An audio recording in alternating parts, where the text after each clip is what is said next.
ഇന്ന് നമ്മളിവിടെ ഉണ്ടാക്കാൻ പോകുന്ന വളരെ രുചികരമായ ഒരു ഷവർമ്മയാണ്. ഇതിൻ്റെ ഫില്ലിംഗ് ഒക്കെ കറക്റ്റ് നമ്മൾ പുറത്തുനിന്ന് കഴിക്കുന്ന അതേ ടേസ്റ്റ് തന്നെയാണ് വന്നിരിക്കുന്നത്. ഇതിൻ്റെ പുറമേ ഉള്ളത് ചപ്പാത്തിയാണെന്നുള്ളൊരു വ്യത്യാസം അല്ലാതെ നമ്മളിത് കഴിക്കുമ്പോൾ സൂപ്പർ ടേസ്റ്റാണ്. ഇതിൻ്റെ ഭംഗിയും ചപ്പാത്തിയുടെ സൗന്ദര്യം ഒന്നും നിങ്ങൾ നോക്കണ്ട, പക്ഷേ ഇതിൻ്റെ ടേസ്റ്റ് സൂപ്പറാണ്. നമ്മൾ പുറത്തുനിന്ന് കഴിക്കുന്ന ഷവർമ്മയുടെ അതേ ടേസ്റ്റ് തന്നെയാണ് നമുക്കിത് ലഭിക്കുന്നത്. അപ്പോൾ നമുക്ക് ആദ്യം തന്നെ നമുക്ക് ചിക്കൻ വറുക്കാനായിട്ട് ഉപ്പും മുളകും മഞ്ഞൾപ്പൊടിയൊക്കെ ചേർത്ത് സാധാരണ പോലെ തന്നെ നമുക്ക് വറുക്കാൻ വേണ്ടി വയ്ക്കാം. അപ്പോൾ അത് തണുക്കാൻ വയ്ക്കുമ്പോൾ ഇതിലേക്ക് നമുക്ക് മയോണൈസ് ഉണ്ടാക്കാൻ വേണ്ടിയിട്ട് 2 മുട്ട പൊട്ടിച്ച് നമുക്ക് മിക്സിയുടെ ജാറിലേക്ക് ഇടാം. 2 മുട്ടയ്ക്ക് നമുക്ക് 2 വെളുത്തുള്ളിയാണ് ചേർക്കുന്നത്. ഇപ്പോൾ ഒന്നാണെങ്കിൽ 1 വെളുത്തുള്ളി മതി. പിന്നെ നമുക്ക് ഒരല്പം ഉപ്പ് ചേർക്കാം. പിന്നെ അതിലേക്ക് കുറച്ച് നാരങ്ങനീര്. ഇത് നമുക്ക് നാരങ്ങനീര് ഇല്ലെങ്കിൽ നമുക്ക് വിനാഗിരി ആണെങ്കിൽ ഒഴിച്ചാൽ മതി. അത് അടിച്ചതിന് ശേഷം സൺഫ്ലവർ ഓയിൽ ഒഴിക്കുക.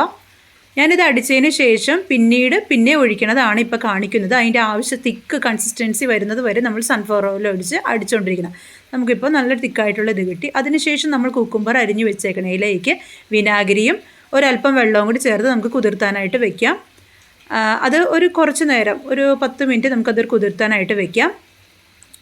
അപ്പോൾ തന്നെ അതിന് ശേഷം നമുക്ക് തക്കാളി പൊടിയായി അരിഞ്ഞു വെച്ചിരിക്കുന്ന തക്കാളിയും ഈ ഷവർമ്മയ്ക്ക് വേണ്ട സാധനങ്ങളാണ് കേട്ടോ. ക്യാബേജ്, വേറെ ഒന്നും നമ്മൾ വിനാഗിരിയിൽ മുക്കി വെക്കേണ്ട കേട്ടോ. ക്യാബേജ്, പിന്നെ നമ്മൾ പൊടിയായിട്ട് അരിഞ്ഞിരിക്കുന്ന സവാള, ആ സവാളയും ചേർത്ത് പിന്നെ നമ്മുടെ ആ വിനാഗിരി കുതിർത്തി വെച്ചിരിക്കുന്ന ആ വിനാഗിരി കുക്കുംബറും കൂടി ചേർത്തിട്ട് നമുക്ക് ഇനിയും പണിയുണ്ട്.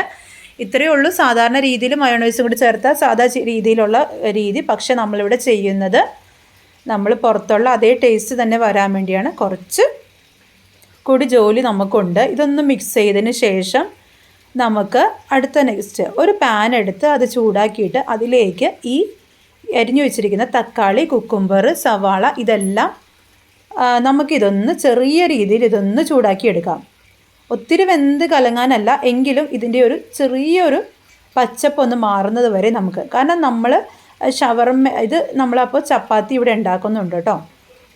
നമ്മളിവിടെ ചപ്പാത്തി മറ്റേനുണ്ട്. അപ്പോൾ ഇത് ഒന്ന് പാകമായിട്ടുണ്ട്. ഇത്രയും മതി നമ്മുടെ പാകം. കാരണം വെച്ച് കഴിഞ്ഞാൽ നമ്മൾ ഷവർമ്മയൊക്കെ ഉണ്ടാക്കണ കടയിൽ പോയി കഴിഞ്ഞ് കഴിഞ്ഞാൽ അവർ തീയുടെ ഇതിലേക്ക് ഈ വെജിറ്റബിളും കൂടി ഇടണം. നിങ്ങൾ ശ്രദ്ധിച്ചിട്ടുണ്ടോ എന്നറിയില്ല.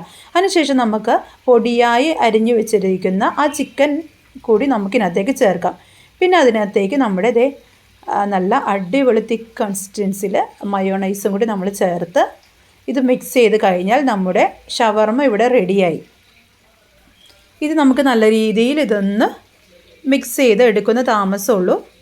പിന്നെ നമുക്ക് നമ്മുടെ ഫില്ലിങ് ഓൾമോസ്റ്റ് റെഡിയായി കഴിഞ്ഞു. ഇത് നമ്മുടെ പുറത്തുള്ള ഷവർമ്മയുടെ അതേ ടേസ്റ്റാണ്. കാരണം ഇതൊന്ന് നമ്മുടെ പച്ചക്കറിയൊക്കെ ഒന്ന് ചെറുതായിട്ടൊന്ന് ചൂടാക്കിയൊക്കെ എടുത്തേക്കണത് കൊണ്ട് നിങ്ങൾ ഒരിക്കലെങ്കിലും ഇങ്ങനത്തെ ഒരു രീതിയിലൊന്ന് ചെയ്ത് നോക്കണം. കാരണം നിങ്ങൾ ഷവർമ്മയൊക്കെ ഉണ്ടാക്കുന്ന കടകളിൽ ചെന്നാൽ നിങ്ങളൊന്ന് ശ്രദ്ധിച്ച് നോക്കിയാൽ മനസ്സിലാവും. അവർ തീയിൽ ആ വെജിറ്റബിൾസൊക്കെ ഇട്ട് ആണ് നമുക്ക് ആ ഫില്ലിങ്ങും കൂടി ആയിട്ട് തരുന്നത്. പക്ഷെ നമ്മൾ വീടുകളിൽ ചെയ്യുമ്പോൾ അങ്ങനെ ചെയ്യാറില്ല. ഇങ്ങനെ ഒന്ന് ഉണ്ടാക്കി നോക്കൂ.